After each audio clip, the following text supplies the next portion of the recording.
representative from Orangeburg, Senator Hutto, has been recognized. Thank you. I don't think it'll come as a surprise to any of you when I tell you that I don't disagree with the thing that the majority leader just said. Because what he said is based on what we all know. This is a vote about doing what's right. And we know what's right is reapportionment is a big deal. It is a big deal. It's one that we take on every 10 years with like a 2-year process. And one of the important parts of that process is we listen to the public. We have public hearings around the state to try and determine what the communities of interest are that ought to be put together in each of these congressional districts. And it is important that all voices be heard. The maps that we have now are probably the most political maps we've ever had. And quite frankly, I don't like them. I don't like the fact that with roughly 40% of the vote in this state, Democrats only get to elect one congressman. But when you jam a lot of Democrats into one district, it's bound to create Republican districts all around it. The flip side of that is probably true as well. And so in a way, I sort of welcome new maps. But I also think that it should be done with a purpose and a process. And that process has to include public input, which is something right now, apparently, we're just going to surrender this to somebody from out of the state who drew this map and not let South Carolinians participate in this. We're going to unnecessarily split counties. We're going to take counties that have always been together in a district and separate them. It just doesn't make any sense. As of today, 8,247 ballots have already been mailed out.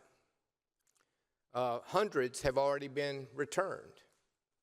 Some from military folks that are fighting a war in the Middle East or protecting us around the world, and some from people that just know that they're not going to be available to vote in June.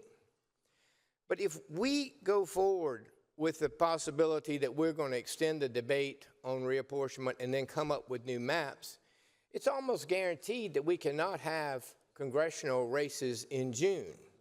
So if you can't have congressional races in June, and assuming that you keep all the other races where you are, we're going to be asking the people of South Carolina to go to the poll time after time after time after time between now and November, because there's going to be a primary in June, and then there's going to be runoffs.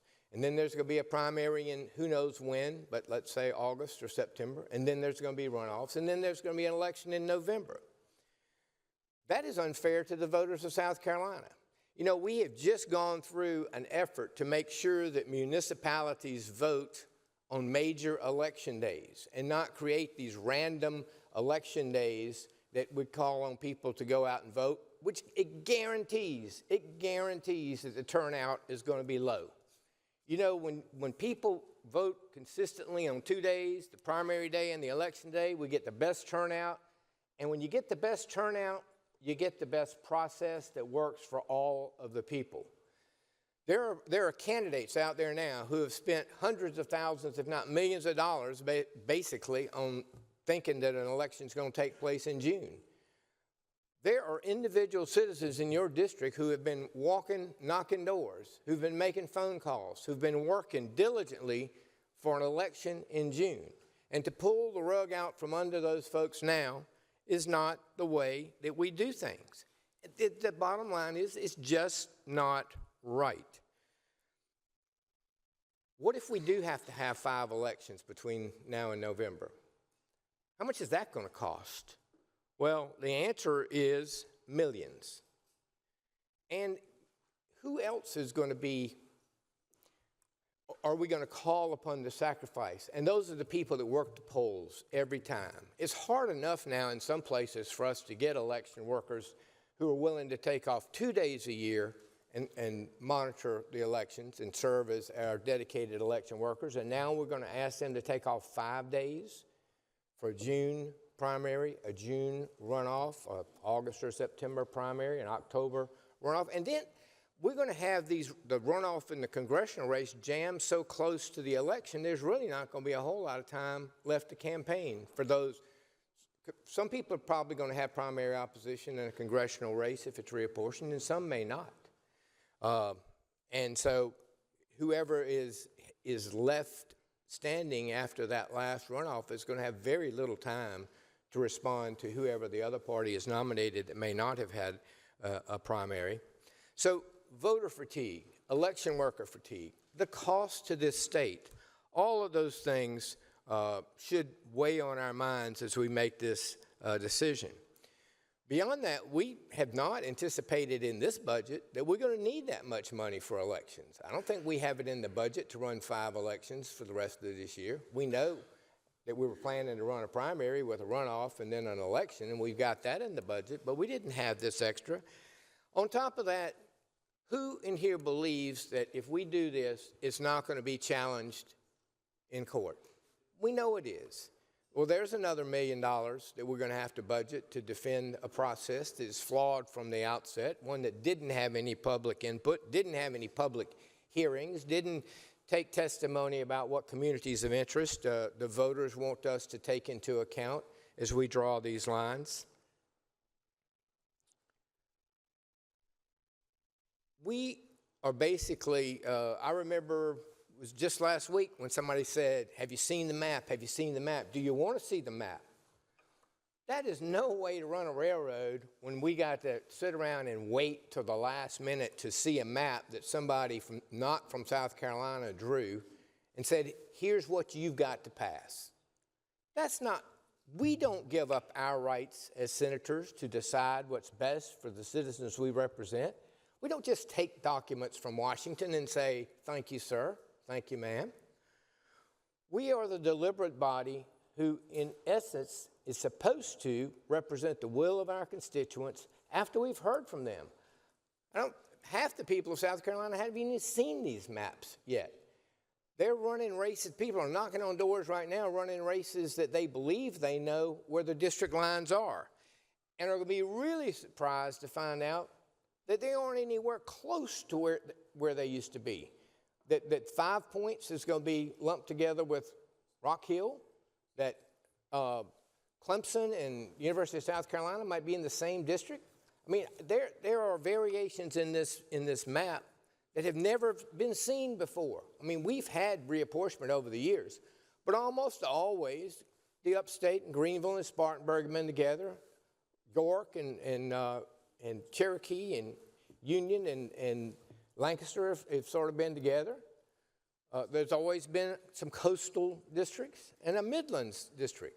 And you generally kind of have those, except they're, you know, one of the complaints was these maps they should look right. It does not look right when downtown Columbia and Rock Hill are in the same district. It just doesn't look right. Nothing against Rock Hill or Columbia, don't live in either place, but I can tell you that the people I know from there, they don't necessarily I've never thought, boy, that would be a community of interest that we really ought to take into account. The process is being rushed for no reason. Well, I guess there is a reason.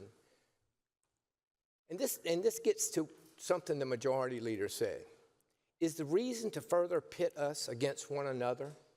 Is the reason to make us continue this unnecessary bickering that we seem to be having these days?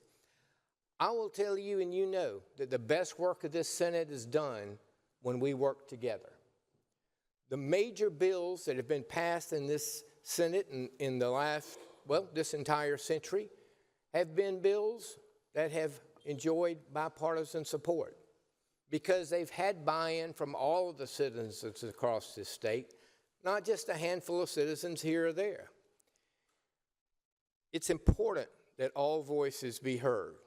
It's important that we have somebody in Congress representing South Carolina who can call the White House no matter which party is in control.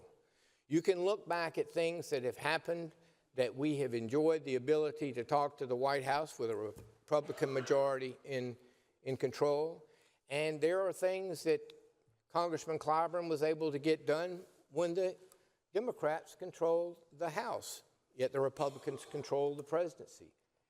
And that gets back to working together in the best interests of South Carolina.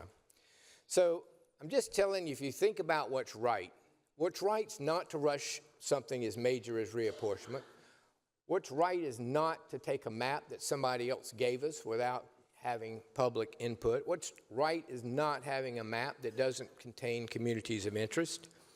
What's right's not to put voter fatigue on the voters by having 5 elections, by creating confusion among candidates and voters. And particularly what's not right is the fact that people have already cast their ballots based on a map that has been deemed constitutional. I mean, this map was actually challenged and was found to be a partisan map, but one that's withstood constitutional muster.